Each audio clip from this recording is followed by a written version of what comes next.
ఈరోజు డిసెంబర్ 30, 2024 తెలుగు రాష్ట్రాల్లో కొన్ని ముఖ్యమైన సంఘటనలు చోటుచేసుకున్నాయి. ముఖ్యాంశాలు: బీజేపీ రాష్ట్ర అధ్యక్షుడి నియామకం. తెలంగాణ బీజేపీ రాష్ట్ర అధ్యక్షుడి నియామకం జనవరి 2వ వారంలో పూర్తికానుంది. జిల్లాల అధ్యక్షుల నియామకం తర్వాత రాష్ట్ర అధ్యక్షుడిని నియమించనున్నట్లు పార్టీ సీనియర్ నేతలు తెలిపారు. ఆంధ్రప్రదేశ్లో అంతర్జాతీయ సంస్థ. ఆంధ్రప్రదేశ్ ప్రభుత్వం మరో అంతర్జాతీయ సంస్థను రాష్ట్రంలోకి ఆహ్వానించింది. మంత్రి పయ్యావుల కేశవ్ ఈ విషయాన్ని ప్రకటించారు. అయితే గతంలో వైసీపీ ప్రభుత్వం 93 కేంద్ర ప్రభుత్వ పథకాలను రద్దు చేసిందని ఆయన గుర్తుచేశారు. పుష్ప-2 సినిమా విడుదల సందర్భంగా సంఘటన.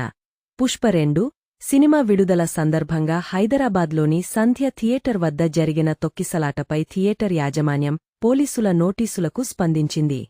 చిక్కడపల్లి పోలీసులు జారీ చేసిన షోకాజ్ నోటీసులకు వారు సమాధానం ఇచ్చారు. Pro kabaddi league 2024 final. Pro kabaddi league 11వ సీజన్లో హర్యానా స్టీలర్స్ జట్టు విజేతగా నిలిచింది. ఫైనల్లో పట్నా పైరేట్స్పై గెలిచి టైటిల్ను సొంతం చేసుకుంది. వాట్సాప్ సేవల నిలిపివేత. కొన్ని పాత మోడల్ ఫోన్లలో జనవరి 1, 2025 నుండి వాట్సాప్ సేవలు నిలిపివేయబడనున్నాయి.